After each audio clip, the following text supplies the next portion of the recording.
আজ তোমাদের আমাদের পৃথিবীর পরিক্রমণ যে চ্যাপ্টারটা শুরু করেছিলাম, প্রথম অংশ হয়েছিল আগের দিনে অধিবর্ষ পর্যন্ত। এরপরে দেখো ঋতু পরিবর্তন কেন হয় সেই অংশটায় আমরা আজকে যাব। আমরা আজকের যাচ্ছি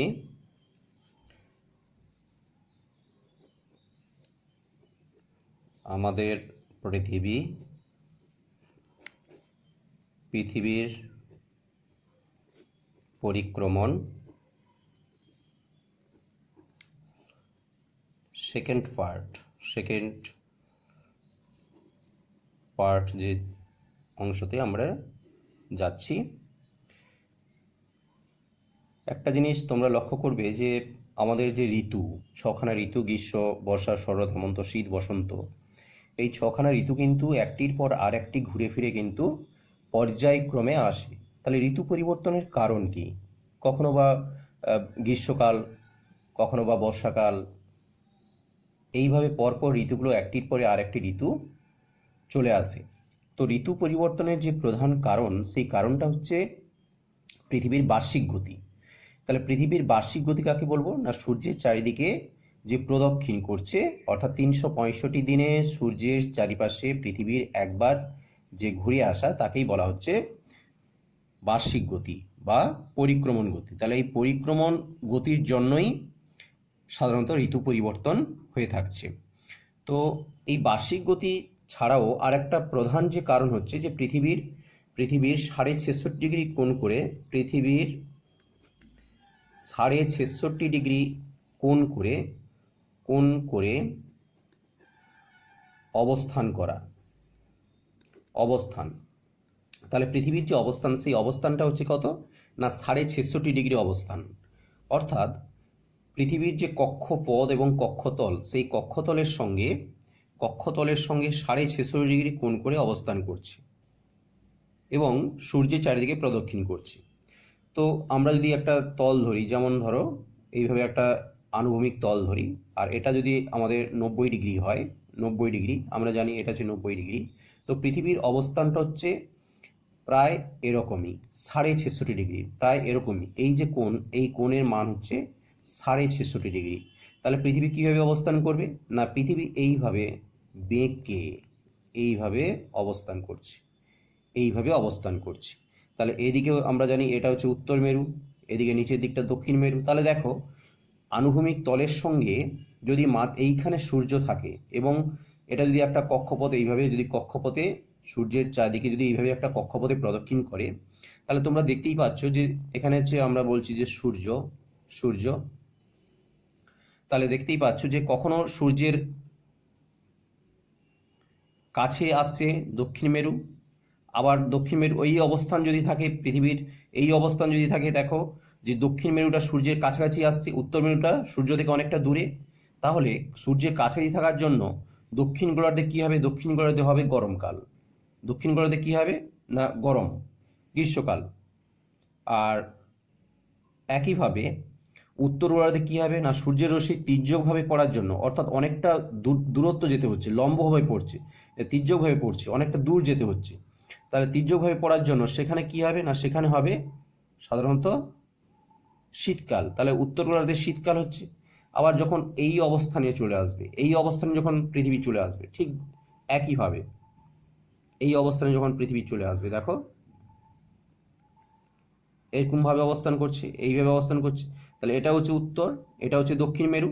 তাহলে উত্তর মেরু, দেখো উত্তর মেরু, এটা হচ্ছে উত্তর মেরু, আর এটা হচ্ছে দক্ষিণ মেরু। তাহলে উত্তর মেরুটা সূর্যের কাছাকাছি আসছে, দক্ষিণ মেরুটা কিন্তু সূর্য থেকে অনেকটা দূরত্বে। তাহলে দক্ষিণ মেরুতে কিন্তু, দক্ষিণ গোলার্ধে কিন্তু সেটা তখন কি হবে না? শীতকাল। আর উত্তর গোলার্ধে তখন হবে গ্রীষ্মকাল। তাহলে এইভাবে অবস্থান করার জন্য, তাহলে কখনো বা আমরা 66.5 কোণ করে অবস্থান করো, কখনো বা দক্ষিণ মেরুতে গ্রীষ্মকাল হচ্ছে, আবার কখনো বা উত্তর গোলার্ধে গ্রীষ্মকাল হচ্ছে। আবার এদিকে দেখো যে দক্ষিণ গোলার্ধে শীতকাল হচ্ছে, আর এখানে হচ্ছে উত্তর গোলার্ধে এখানে শীতকাল হচ্ছে। এবার যদি এই অবস্থানে চলে আসতো, এরকম মাঝামাঝি যদি অবস্থানে থাকতো, এই অবস্থানে যদি থাকতো, তাহলে কি হতো? এরকম যদি অবস্থানে থাকতো, তাহলে এখানে দেখো দুটো দিকে মানে উত্তর গোলার্ধ এবং দক্ষিণ গোলার্ধ দুটো দিকেই কিন্তু সূর্য লম্বভাবে মানে মোটামুটিভাবে সমানভাবে কিরণ দিচ্ছে। অর্থাৎ এই অবস্থান এবং এই অবস্থান, এই দুটো অবস্থানকে বলা হচ্ছে বিষুব অবস্থান। যদি আমরা দেখি বিষুব অবস্থান সাধারণত কি হয়, না বিষুব অবস্থান সাধারণত হয় 23শে সেপ্টেম্বর এবং 21শে মার্চ। অর্থাৎ 23শে সেপ্টেম্বর এবং 21শে মার্চ যে অংশটা, তেইশে সেপ্টেম্বর ও 21শে মার্চ, এই দুটো দিন পৃথিবীর সমস্ত অংশে অর্থাৎ উত্তর গোলার্ধ এবং দক্ষিণ গোলার্ধে সমস্ত অংশে সূর্য সমানভাবে কিরণ দেয়। অর্থাৎ এই দুটো দিনে পৃথিবীর উত্তর গোলার্ধ এবং দক্ষিণ গোলার্ধে দিন ও রাত্রি সমান হয়। তাহলে এই দুটো দিনে দিন ও রাত্রি সমান হবে অর্থাৎ 12 ঘন্টা প্লাস 12 ঘন্টা 24 ঘন্টা দিন ও রাত্রি সমান হবে। তাহলে দিন রাত্রি সমান হওয়ার জন্য এই দুটো দিনকে বলা হচ্ছে বিষুব। বিষুব কথাটার মানে হচ্ছে সমান দিন ও রাত্রি। তো এবার আমরা দেখতে পাচ্ছি যে এছাড়া যে দুটো দিন আমরা বলছি যে কখন, তাহলে বিশেষ করে সূর্যের দিকে যখন দক্ষিণ গোলার্ধ আসছে, আবার সূর্যের দিকে যখন উত্তর গোলার্ধ আসছে এই অবস্থানে, তাহলে এই অবস্থানটা কি, না এই যে অবস্থানটা, এই অবস্থানে কি হয় না সূর্যের রশ্মি তীব্রভাবে আলো ফেলে বা সূর্যের রশ্মি একেবারে লম্বভাবে পড়ছে দক্ষিণ গোলার্ধের অংশগুলোতে। অর্থাৎ দক্ষিণ গোলার্ধে এই সময় কি হবে, না পুরো দক্ষিণ গোলার্ধে হচ্ছে এখন গ্রীষ্মকাল এই অবস্থান, আর উত্তর গোলার্ধে হচ্ছে পুরো শীতকাল। এবং এই যে অবস্থানটা আমরা দেখতে পাচ্ছি, এই অবস্থানটা হচ্ছে 22শে ডিসেম্বর অবস্থান। তাহলে 22শে ডিসেম্বর অবস্থানে কি হবে, না 22শে ডিসেম্বর অবস্থানে সূর্যের রশ্মি দক্ষিণ গোলার্ধে লম্বভাবে কিরণ দেবে এবং উত্তর গোলার্ধে তির্যকভাবে কিরণ দেবে। এর ফলে কি হবে, না দক্ষিণ গোলার্ধে তাপমাত্রা বেড়ে যাবে, উত্তর গোলার্ধে তাপমাত্রা কমে যাবে। তাহলে দক্ষিণ গোলার্ধে তাপমাত্রা বেড়ে যাওয়া তার মানে হচ্ছে যে দক্ষিণ গোলার্ধে গ্রীষ্মকালীন অবস্থান করছে এবং উত্তর গোলার্ধে তখন হবে শীতকাল। তো আমরা জানি যে এই যে অবস্থান বা ডিসেম্বর মাস মানে আমাদের এদিকে যেহেতু আমরা উত্তর গোলার্ধে অবস্থান করছি, তাই আমাদের ডিসেম্বর মাস মানে শীতকাল। নিশ্চয়ই বুঝতে পারছো যে কেন শীতকাল হয়, এটা হচ্ছে কারণ। আবার যদি এই অবস্থানে যদি আমরা চলে আসি তাহলে কি হবে, এখানে দেখো উত্তর গোলার্ধে বেশি করে লম্বভাবে কিরণ সূর্যের কাছাকাছি থেকে গেছে উত্তর মেরু, তাহলে উত্তর গোলার্ধ সূর্যের দিকে আছে, দক্ষিণ গোলার্ধ দূরে আছে। তাহলে উত্তর গোলার্ধ কাছে থাকার জন্য এখানে তাপমাত্রা বেশি হবে, অর্থাৎ দিন দীর্ঘ হবে আর রাত্রি হবে ছোট। একইভাবে দক্ষিণ গোলার্ধে এর উল্টোটা, অর্থাৎ দিন হবে ছোট, রাত্রি হবে বড়। তাহলে এখানে উত্তর গোলার্ধে হবে গ্রীষ্মকাল আর দক্ষিণ গোলার্ধে হবে শীতকাল। তাহলে এই যে অংশটা, এই যে অবস্থানটা পৃথিবীর, এই অবস্থানটা হচ্ছে কত, না 21শে জুন অবস্থান, 21শে জুন অবস্থানটা। তাহলে এদিকে দেখো 22শে ডিসেম্বর আর এদিকে হচ্ছে 21শে জুন অবস্থান। তাহলে 22শে ডিসেম্বর আমরা বলতে পারি যে সূর্যের রশ্মি পৃথিবীর যে রেখা মকর সংক্রান্তি রেখার উপর সূর্য লম্বভাবে কিরণ দিচ্ছে। মকর সংক্রান্তি দক্ষিণ গোলার্ধের 23.5 ডিগ্রি, দক্ষিণ গোলার্ধের যে 23.5 ডিগ্রি দক্ষিণ অক্ষাংশ, তাহলে 23.5 ডিগ্রি দক্ষিণ অক্ষাংশে কি করবে, না কত তারিখে, না 22শে ডিসেম্বর সূর্যের রশ্মি লম্বভাবে কিরণ দেবে।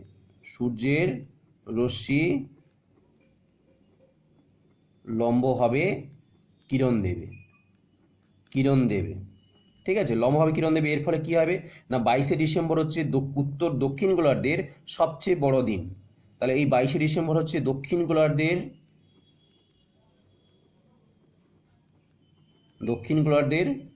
সবচেয়ে বড় দিন। ঠিক একইভাবে যদি আমরা বলি 23.5 ডিগ্রি উত্তর অক্ষাংশে, 23.5 ডিগ্রি উত্তর অক্ষাংশে কি ঘটবে, 23.5 ডিগ্রি উত্তর অক্ষাংশে কি ঘটবে, না ঠিক একইভাবে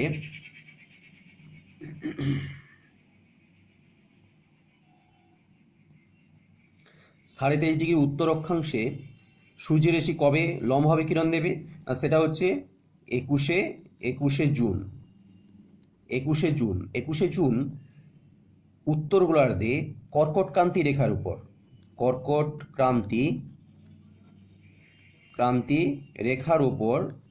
রেখার উপর লম্বভাবে কিরণ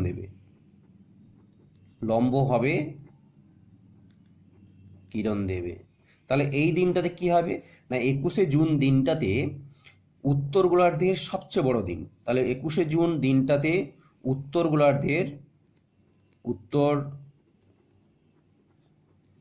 গোলার্ধের সবচেয়ে বড় দিন। তাহলে এখানে একটা মজার জিনিস লক্ষ্য করো, 22শে ডিসেম্বর যেহেতু সূর্যের রশ্মি মকর ক্রান্তি রেখার উপর, তাহলে সূর্যের রশ্মি এইখানে তোমরা উল্লেখ করতে পারো যে মকর ক্রান্তি রেখার উপর লম্বভাবে কিরণ দেবে। এর ফলে দক্ষিণ গোলার্ধে সেটাই হচ্ছে বড় দিন। তাহলে 22শে ডিসেম্বর দক্ষিণ গোলার্ধের সবচেয়ে বড় দিন। উল্টোভাবে আমরা বলতে পারি 22শে ডিসেম্বর হচ্ছে উত্তর গোলার্ধের সবচেয়ে ছোট দিন। 22শে ডিসেম্বর হচ্ছে উত্তর গোলার্ধের সবচেয়ে ছোট দিন। একইভাবে 21শে জুন উত্তর গোলার্ধের কর্কটক্রান্তি রেখার উপর লম্বভাবে কিরণ দিচ্ছে। এর ফলে কি হচ্ছে না, এই দিনটাতে হচ্ছে সবচেয়ে বড় দিন উত্তর গোলার্ধের জন্য। ঠিক একইভাবে দক্ষিণ গোলার্ধে হচ্ছে 21শে জুন সবচেয়ে ছোট দিন। ক্লিয়ার? এখন কথা হচ্ছে, যেহেতু 22শে ডিসেম্বর দক্ষিণ গোলার্ধে মকর ক্রান্তি রেখার উপর লম্বভাবে কিরণ দিচ্ছে এবং ওই দিনটাতে দক্ষিণ গোলার্ধের সবচেয়ে বড় দিন, তাই এই দিনটাকে, এই যে দক্ষিণ গোলার্ধের সবচেয়ে বড় দিন অর্থাৎ 22শে ডিসেম্বরকে আমরা বলতে পারছি, একে বলা হচ্ছে যে মকর সংক্রান্তি।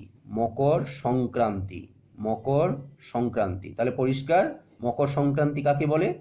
মকর সংক্রান্তি হচ্ছে 22শে ডিসেম্বর যখন মকর ক্রান্তি রেখার উপর সূর্যের রশ্মি লম্বভাবে কিরণ দেয়, এর ফলে দক্ষিণ গোলার্ধে সবচেয়ে বড় দিন হয়। তাই 22শে ডিসেম্বর যে দিনটা, এই দিনটাকে আমরা বলছি মকর সংক্রান্তি। একইভাবে উত্তর গোলার্ধের 23.5° উত্তর অক্ষাংশ অর্থাৎ কর্কটক্রান্তি রেখার উপর 21শে জুন সবচেয়ে তীব্র লম্বভাবে কিরণ দেবে সূর্য। এইখানে লেখা আছে কর্কটক্রান্তি রেখার উপর লম্বভাবে কিরণ দেবে। এর ফলে উত্তর গোলার্ধে হচ্ছে সবচেয়ে বড় দিন। কবে? 21শে জুন। এই জন্য ওই দিনটাকে আমাদের বলা হচ্ছে কর্কট সংক্রান্তি। ঠিক আছে, কর্কট সংক্রান্তি। যেহেতু কর্কটক্রান্তি রেখার উপর লম্বভাবে কিরণ দিচ্ছে, এর ফলে উত্তর গোলার্ধের সবচেয়ে বড় দিন হচ্ছে, তাই একে বলা হচ্ছে কর্কট সংক্রান্তি। তাহলে এখানে কয়েকটা জিনিস দেখো, যে বিষুব কাকে বলছে, কোন কোন দিনগুলোতে বিষুব হয়, কোন কোন অবস্থানে গেলে বিষুবটা, এই যে অবস্থানটা, কোন কোন অবস্থানে গেলে বিষুবটা হচ্ছে। তার কারণ হচ্ছে এই অবস্থানে গেলেও দিন রাত্রি সমান হবে, আবার এই অবস্থানে এলেও দিন রাত্রি সমান হবে। ঠিক আছে, সেই সময়টা কোথাও না, 23শে ডিসেম্বর এবং 21শে মার্চ, 23শে সেপ্টেম্বর এবং 21শে মার্চ, এই দুটো দিনে কি হবে না, সাধারণত সমান দিন ও রাত্রি হয়ে থাকে। উল্টো দিকে 22শে ডিসেম্বর এবং 21শে জুন, এই দুটো যে দিন, 21শে জুন হচ্ছে উত্তর গোলার্ধের সবচেয়ে বড় দিন, 22শে ডিসেম্বর হচ্ছে দক্ষিণ গোলার্ধের সবচেয়ে বড় দিন। উল্টোভাবে বলা যায় যে 21শে জুন হচ্ছে দক্ষিণ গোলার্ধের সবচেয়ে ছোট দিন, আর 22শে ডিসেম্বর হচ্ছে উত্তর গোলার্ধের সবচেয়ে ছোট দিন। এখন দেখো, এই অবস্থানে যেহেতু আছে, এই অবস্থানটাই যেহেতু 66.5° কোণ করে অবস্থান করেছে, সেই জন্য তোমরা এখানে দেখতে পাচ্ছ যে এই অবস্থান অর্থাৎ 22শে ডিসেম্বর অবস্থানে একেবারে দেখো দক্ষিণ মেরু সূর্যের কাছাকাছি থাকবে। কতদিন পর্যন্ত থাকবে না, একেবারে 22শে ডিসেম্বর থেকে শুরু করে একেবারে দেখো 22শে ডিসেম্বর থেকে শুরু করে একবারে এই অংশ পর্যন্ত 21শে জুন। তাহলে এই যে সময়কাল এইভাবে 6 মাস করে অবস্থান করবে। এই জন্য বলা হয় যে যখনই উত্তর মেরু বা দক্ষিণ মেরু, উত্তর মেরুতে কি হবে, যখন উত্তর গোলার্ধে সূর্য লম্বভাবে কিরণ দেবে, তখন এইখানে দেখো উত্তর গোলার্ধে যখন সূর্য লম্বভাবে কিরণ দিচ্ছে, অর্থাৎ উত্তর গোলার্ধে যখন গ্রীষ্মকাল, ঠিক সেই সময় উত্তর মেরু মানে সুমেরু। সুমেরুতে কি হবে? সুমেরু মেরু প্রদেশ এবং সুমেরুতে সুমেরীয় প্রদেশ বা সুমেরু বৃত্তীয় প্রদেশ এবং সুমেরুতে 6 মাস ধরে দিন হবে। উল্টো হবে, কুমেরু এবং কুমেরু বৃত্তীয় প্রদেশে কি হবে না 6 মাস ধরে অন্ধকার হবে। অর্থাৎ এখানে দিন ও রাত্রিতে যেমন অন্ধকার হচ্ছে, আবার এখানে দিন ও রাত্রিতে তেমন আলোকিত হচ্ছে। এই জন্য আমরা একটা বলতে পারি যে একটা অংশ আমরা আসবো, সেখানে একটু পরে আসবো, যে আলোকিত রাত্রি এবং অন্ধকার দিন। দেখবে তোমরা বইতে দেখবে আলোকিত রাত্রি অন্ধকার। কেন এখানে বলা হচ্ছে, কেন আলোকিত রাত্রি? রাত্রি তো আমরা জানি যে রাত্রি সাধারণত অন্ধকারই হয়। রাত্রিবেলায় কি আলো থাকবে? রাত্রিবেলা অন্ধকারী, সূর্য তো থাকবেই না। কিন্তু এখানে একটু ব্যতিক্রম। এখানে আমরা পুরো 6 মাস ধরে আমরা বুঝতেই পারবো না কখন দিন হচ্ছে কখন রাত্রি হচ্ছে। তার কারণ কি? এটা হচ্ছে উত্তর গোলার্ধ। উত্তর গোলার্ধের সুমেরু বৃত্তীয় যে অংশ এবং সুমেরুর যে অংশ, এই 6 মাস ধরে দিন অবস্থান করবে। দিনটা কি একেবারে সূর্যের কি তীব্র তেজ? না, তীব্রভাবে সূর্য কিরণ দেবে না, সূর্য তির্যকভাবেই কিরণ দেবে। কিন্তু এখানে কি হবে না, এইখানে আলোক অংশ দেবে। অর্থাৎ সূর্যকে কন্টিনিউ 6 মাস ধরে আমরা নিয়ে মানে একেবারে অবিচ্ছিন্নভাবে 6 মাস ধরে আমরা সূর্যকে দেখতে পাবো। সূর্যকে আমরা পুরো 6 মাস ধরে দেখতে পাবো। আবার দেখো, বিশেষ করে এই অংশতে কি হবে না, এই যে অবস্থান, এই অবস্থানে দেখো এখানে সবচেয়ে বড় দিন আমরা বলতে পারছি দক্ষিণ গোলার্ধের সবচেয়ে বড় দিন, আর উত্তর গোলার্ধ দূরে আছে। তাহলে এখানে ঠিক একইভাবে এই অবস্থান থেকে শুরু করলো, এই অবস্থান থেকে শুরু করে একেবারে এই অবস্থান পর্যন্ত কি হবে না, উত্তর গোলার্ধের জন্য অন্ধকার, মানে 6 মাস, পুরো 6 মাস। তাহলে 6 মাসটা কোথায় না, এইখানে যদি আমরা বলি যে 23শে সেপ্টেম্বর থেকে একেবারে শুরু করে 21শে মার্চ পর্যন্ত। তাহলে এখানে যদি আমরা বলি যে 23শে সেপ্টেম্বর, আর এই অবস্থানে যদি থাকে পৃথিবী, সেটা হচ্ছে কত না, সেইটা হচ্ছে 21শে মার্চ। তাহলে দেখো 23শে সেপ্টেম্বর পর্যন্ত একেবারে 21শে মার্চ পর্যন্ত, 23শে সেপ্টেম্বর থেকে একেবারে 21শে মার্চ পর্যন্ত এই অংশটা কিন্তু উত্তর গোলার্ধের জন্য আমরা বলছি যে শীতকালীন অবস্থান বলছি। শীত যাচ্ছে, অর্থাৎ সময় কম হচ্ছে, দিনের আলো কম পড়ছে, অর্থাৎ শীতকাল চলে আসবে। এখন এই অবস্থানের সময়কালটা যে শীতকালীন অবস্থান, তো এই সময় কি হবে না, সূর্য কর্কটক্রান্তি রেখার উপর লম্বভাবে না দিয়ে মকর ক্রান্তি রেখার উপর লম্বভাবে কিরণ দিচ্ছে। দক্ষিণ গোলার্ধে বড়দিন হচ্ছে, কিন্তু উত্তর গোলার্ধে তখন কি হবে, শীতকাল অবস্থান করছে। তাই উত্তর গোলার্ধে এটা হচ্ছে 6 মাস ধরে অন্ধকার থাকবে। তখন আমরা বুঝতে পারবো না কখন দিন আর কখন রাত, অর্থাৎ পুরো 24 ঘন্টা ধরেই কিন্তু অন্ধকার বিরাজ করছে। অর্থাৎ দিনের বেলায়ও অন্ধকার, রাত্রিবেলাও অন্ধকার। তাই এখানে বলা হচ্ছে অন্ধকার দিন। ঠিক একইভাবে এইখান থেকে যখন শুরু করছি 21শে মার্চ থেকে একেবারে আবার পুনরায় 23শে সেপ্টেম্বর পর্যন্ত, এই পর্যন্ত কি হবে না, দক্ষিণ গোলার্ধে হবে অন্ধকার দিন, অর্থাৎ রাত্রিবেলাও অন্ধকার, দিনের বেলাও অন্ধকার। অর্থাৎ বলা যায় যে মেরু অঞ্চলে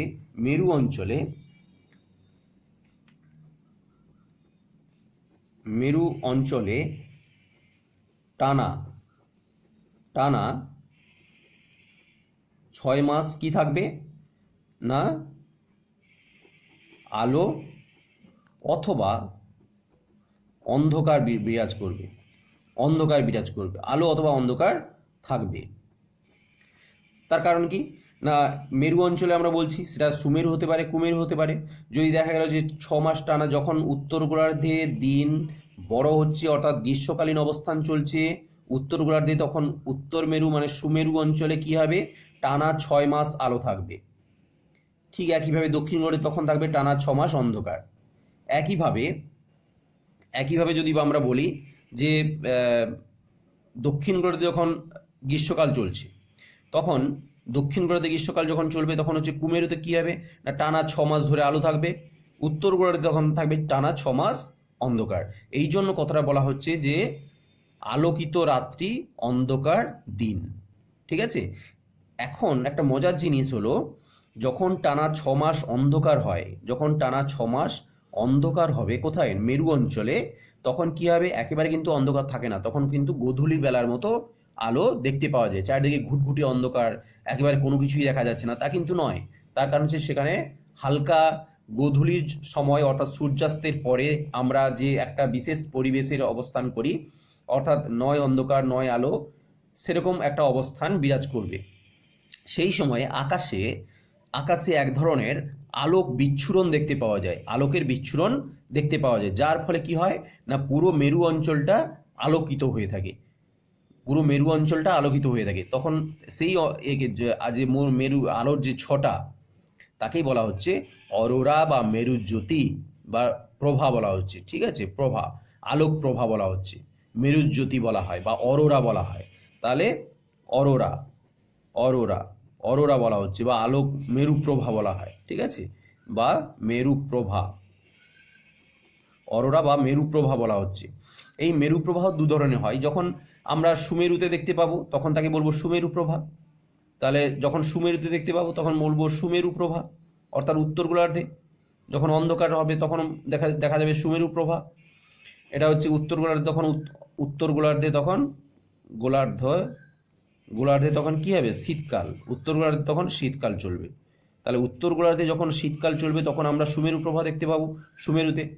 আর কুমেরু প্রভা কুমেরু প্রভা কখন দেখতে পারবো না, দক্ষিণ গোলার্ধে যখন শীতকাল চলবে, দক্ষিণ গোলার্ধে যখন শীতকাল দক্ষিণ গোলার্ধে যখন শীতকাল চলবে তখন বলা হচ্ছে কি না, তখন বলা হচ্ছে কুমেরু প্রভা। তো এই হচ্ছে খুব মজার জিনিস, তোমাদেরকে ভালো করে জানতে হবে। এখানে আরেকটা জিনিসে যাব, সেটা হচ্ছে কি না উত্তরায়ণ এবং দক্ষিণায়ন। এখানে বলতে গিয়ে আমরা বলতে পারছি, দেখেছি আমরা উত্তরায়ণ এবং দক্ষিণায়ন কাকে বলবো। দেখো একটা মজার জিনিস, দেখো উত্তরায়ণ কথাটার মানে হচ্ছে যে উত্তরে গমন, সূর্যের উত্তরে কেমন গমন। দেখবে তোমরা লক্ষ্য করবে যে শীতকালে সূর্যকে দেখবে ধীরে ধীরে যেন দক্ষিণ দিকে হেলে যাচ্ছে। একেবারে ডিসেম্বর মাসে যখন আমাদের সবচেয়ে ছোট দিন, অর্থাৎ 22শে ডিসেম্বর হচ্ছে আমাদের সবচেয়ে ছোট দিন, তখন দেখবে সূর্য একেবারে দক্ষিণ দিকে হেলে গেছে, একবারে দক্ষিণ দিকে ঘেঁষে উদিত হচ্ছে এবং অস্ত যাচ্ছে। আবার যখন দেখবে গরমকাল, তখন দেখবে যেন তীব্রভাবে আমাদের সোজাসুজি পূর্ব দিকে উদয় হচ্ছে, একেবারে সোজাসুজি পূর্ব দিকে উদয় হচ্ছে সোজাসুজি। তার কারণ হচ্ছে এটাই যে যখন আমাদের শীতকাল চলছে, তার মানে কি আমরা উত্তর গোলার্ধে অবস্থান করছি, তাহলে দক্ষিণ গোলার্ধে সূর্য অবস্থান করছে, অর্থাৎ সূর্য দেখো 23শে সেপ্টেম্বর থেকে ধীরে ধীরে দক্ষিণ দিকে অবস্থান করবে, কতদূর পর্যন্ত না 21শে মার্চ পর্যন্ত। তাহলে 23শে সেপ্টেম্বর থেকে 21শে মার্চ পর্যন্ত 23শে সেপ্টেম্বর থেকে 21শে মার্চ পর্যন্ত সূর্য কোথায় লম্বভাবে কিরণ দেবে না মকর ক্রান্তি রেখার উপর লম্বভাবে কিরণ দেবে।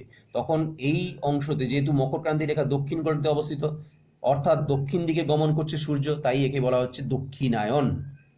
কি বলা হচ্ছে, দক্ষিণায়ন। তাহলে উত্তরায়ণ কাকে বলবো, ঠিক একইভাবে 21শে মার্চ থেকে যখন আবার 23শে সেপ্টেম্বর, এই যে সময়কাল 21শে মার্চ থেকে 23শে সেপ্টেম্বর, এই যে সময়কাল, ধীরে ধীরে কি হবে সূর্য না ধীরে ধীরে সূর্য উত্তর গোলার্ধের দিকে অবস্থান করবে, এবং এর মাঝামাঝি যে সময়কাল 21শে মার্চ এবং 23 সেপ্টেম্বর যে মাঝামাঝি সময়কাল 21শে জুন, সেই 21শে জুন হচ্ছে সবচেয়ে বড় দিন হিসেবে অবস্থান করবে উত্তর গোলার্ধে। তখন এই যে উত্তর গোলার্ধে কর্কট ক্রান্তি রেখার উপর সূর্যের যে অবস্থান, 6 মাস ধরে যে অবস্থান, সেই অবস্থান বা গমন, তাকে বলা হচ্ছে উত্তরায়ণ। পরিষ্কার? তাহলে দুটো জিনিস আমরা পেলাম, যে উত্তরায়ণ এবং দক্ষিণায়ন। তাহলে উত্তরায়ণ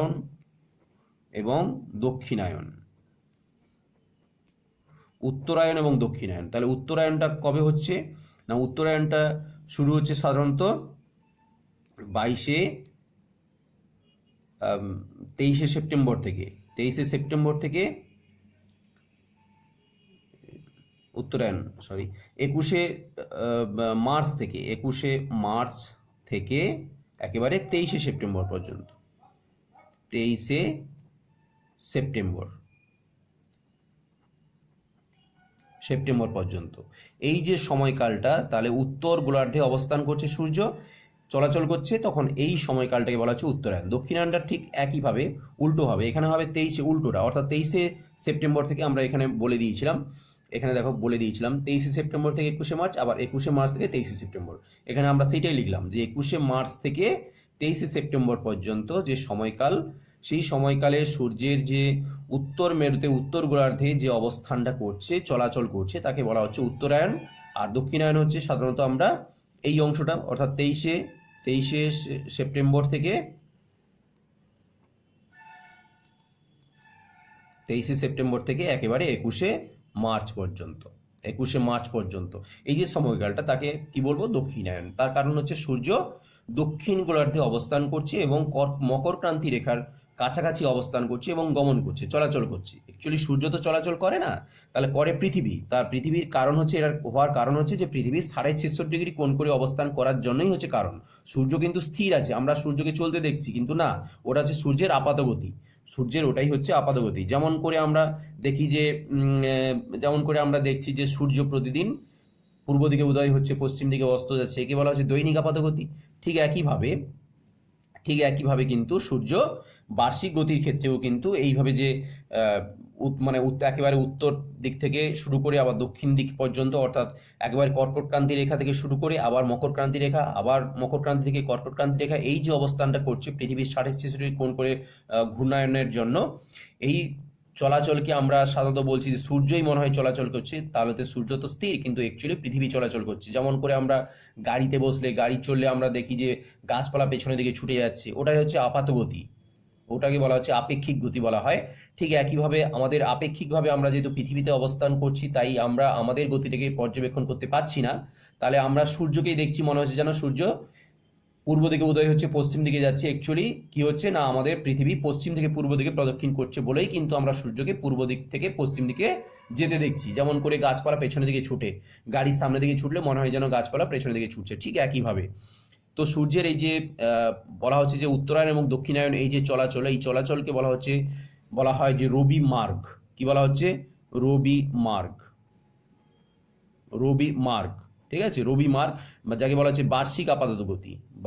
যাকে বলা হচ্ছে বার্ষিক আপাত গতি। একটা হচ্ছে দৈনিক আপাত গতি, যেটা হচ্ছে প্রতিদিন আমরা পূর্ব থেকে পশ্চিম দিকে যেতে দেখি, সেটাকে বলা হচ্ছে দৈনিক আপাত গতি। আর বার্ষিক আপাত গতি হচ্ছে যে সাধারণত উত্তরায়ণ এবং দক্ষিণায়ন, অর্থাৎ মকর ক্রান্তি রেখা থেকে কর্কট ক্রান্তি রেখা, আবার কর্কট ক্রান্তি রেখা থেকে মকর ক্রান্তি রেখা, এই যে অবস্থানটা বিচরণ করা মনে হচ্ছে, আমাদের আপেক্ষিকভাবে মনে হচ্ছে, তাকে বলা হচ্ছে বার্ষিক আপাত গতি।